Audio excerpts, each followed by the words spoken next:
asalaamaaleykum yéen ñuy suivre seen chaîne IELTS Center donc tey moo bi ñu leen indi moom mooy joke a joke ok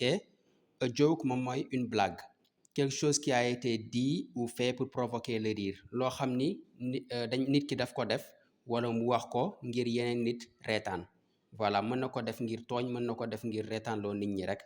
par exemple I just can't take a joke ok lii mooy man mënuma supporter nit ñi di ma mbalak ok maanaam di wax ci man ngir ñeneen ñi di reetaan ok beneen exemple bi they are always making jokes about his car donc au pluriel jokes la ñuy wax they are always making jokes about his bike donc c'est-à-dire ils font toujours des blagues sur son vélo c'est-à-dire nit ñi dañ koy mbalak toujours si vélom bi peut-être vélo bi dafa xaw a màgget ñu koy tooñ ngir di ko reetaan ci loolu